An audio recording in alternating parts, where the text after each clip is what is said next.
নমস্কার, রান্নাঘরে রসনা চ্যানেলে আপনাদের সবাইকে স্বাগত জানাই। আশা করি আপনারা সবাই ভালো আছেন। আজকের আমাদের রেসিপি মটর পনির।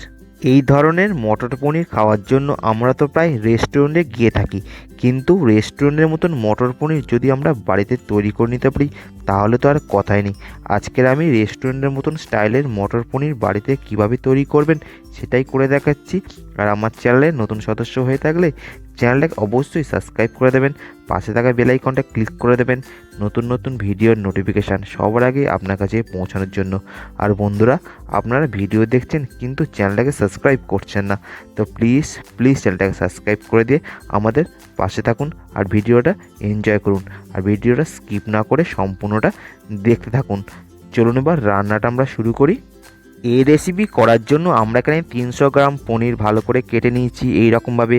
তারপরে একটা বাটির মধ্যে হালকা গরম জল নিয়েছি, এর মধ্যে দিচ্ছি লবণ আর চিনি, ভালো করে গুলে নিচ্ছি জলের সঙ্গে।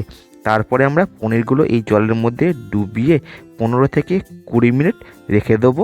এখানে আমরা পনিরগুলো ভাজবো না, এই রকমভাবে রাখলে পনিরগুলো খুবই সফট হয়। এবার আমরা আরেকটা থালার মধ্যে নিচ্ছি দুটো টমেটো, দুটো মিডিয়াম সাইজ পেঁয়াজ, কিছু কাজু বাদাম আর মটর। এবার আমরা গ্যাসে কড়াই বসিয়ে তাতে দিচ্ছি অল্প পরিমাণ সাদা তেল। তেল গরম হয়ে গেলে আমরা এখানে টমেটো, পেঁয়াজ আর কাজু বাদামটা একসঙ্গে তেলের মধ্যে দিয়ে দিলাম। তারপরে গ্যাসের ফ্লেম মিডিয়াম টু লো রেখে খুব ভালো করে আমরা ভেজে নেব। এখানে টমেটো আর পেঁয়াজ ভাজার মধ্যে আমরা এখানে দিচ্ছি অল্প পরিমাণ লবণ, যাতে টমেটোটা খুবই তাড়াতাড়ি নরম হয়ে যায়। এখানে টমেটোটা খুব ভালো করে ভাজতে হবে যাতে টমেটোটার কাঁচা গন্ধ না থাকে।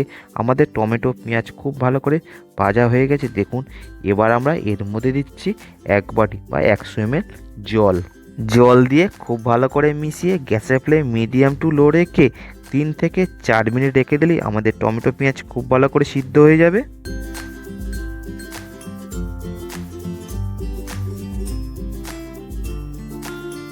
4 মিনিট পর ফিরে এলাম, পেঁয়াজ টমেটো আমাদের সিদ্ধ হয়ে গেছে, নামিয়ে নিচ্ছি। তারপরে ঠান্ডা করে মিক্সারে আমরা পেস্ট করে নেবো। আবার আমরা গ্যাসে কড়াই বসিয়ে তাতে দিচ্ছি সাদা তেল, তেলের মধ্যে আমরা দিচ্ছি বাটার কিউব, তারপরে আমরা দিচ্ছি গোটা গরম মশলা, এলাচ, লবঙ্গ, দারচিনি।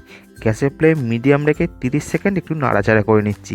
তারপরে আমরা টমেটো পেস্টটা দিয়ে দিচ্ছি তেলের মধ্যে। টমেটো পেস্ট দেওয়ার পর আমরা এর মধ্যে দিচ্ছি আদা পেস্ট, তারপরে দিচ্ছি কাঁচা লঙ্কা পেস্ট। এবার আমরা এর মধ্যে দিচ্ছি স্বাদ অনুযায়ী লবণ, হলুদ গুঁড়ো, ধনে গুঁড়ো, জিরে গুঁড়ো আর কাশ্মীরি লঙ্কার গুঁড়ো। সমস্ত কিছু খুব ভালো করে আমরা কষিয়ে নিচ্ছি গ্যাসের ফ্লেম মিডিয়াম টু লো করে।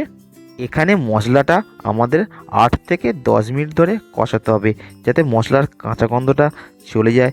5 মিনিট কষানোর পর আমরা এর মধ্যে দিচ্ছি মটর দেওয়ার পর আরও 5 মিনিট খুব ভালো করে আমরা কষিয়ে নিচ্ছি।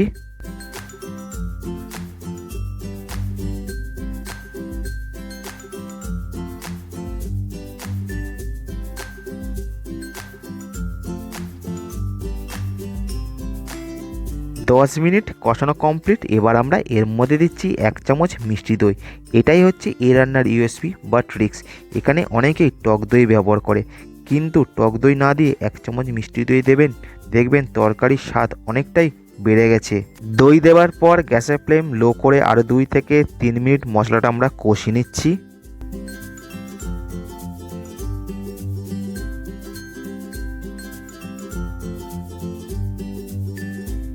মশলা কষানো আমাদের কমপ্লিট। দেখুন মশলা থেকে তেলটাও রিলিজ হয়ে এসছে।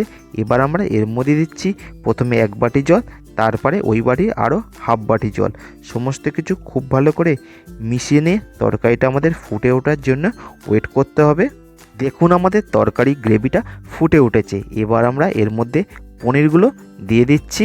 পনির দেওয়ার পর খুব হালকা হাতে আস্তে আস্তে মিশিয়ে নিতে হবে, কারণ পনিরটা খুবই সফট, ভেঙে যেতে পারে। গ্রেভির সঙ্গে পনিরটা মেশানোর পর গ্যাসের ফ্লেম মিডিয়াম রেখে 3 থেকে 4 মিনিট ফুটিয়ে নিতে হবে। এতে গ্রেভির ফ্লেভারটা পনিরের মধ্যে অ্যাবজর্ব হয়, তাতে পনিরগুলো খেতে খুবই ভালো লাগবে। 3 থেকে 4 মিনিট তরকারিটা আমাদের ফুটে গেছে। এবার দিচ্ছি গরম মশলা গুঁড়ো আর ধনেপাতা কুচি। সমস্ত কিছু খুব ভালো করে মিশিয়ে নিলে আমাদের মটর পনির রেসিপিটা কমপ্লিট হয়ে গেল। চলুন এবার নামিয়ে সার্ভ করি। এই মটর পনির রেসিপিটা আপনাদের কেমন লাগলো ভালো লাগলে ভিডিওটা অবশ্যই একটা লাইক করে দেবেন, বন্ধুবান্ধব আত্মীয় স্বজনের মধ্যে বেশি বেশি করে শেয়ার করবেন, বাড়িতে একবার ট্রাই করে দেখবেন, কেমন হলো আমাকে কমেন্ট করে জানাবেন। আর আমার চ্যানেলে এই রকম রেসিপির ভিডিও দেখতে গেলে চ্যানেলটাকে সাবস্ক্রাইব করে রাখুন, পাশে থাকা বেল আইকনটা ক্লিক করে রাখুন নতুন নতুন ভিডিওর নোটিফিকেশান সবার আগে আপনার কাছে পৌঁছানোর জন্য। আপনাদের একটা সাবস্ক্রাইব আমাদের অনেক মোটিভেট করে এই রকম ভিডিও তৈরি করার জন্য। তো প্লিজ চ্যানেলটাকে সাবস্ক্রাইব করে দিয়ে আমাদের পাশে থাকুন আর আমাদের এইভাবে মোটিভেট করুন।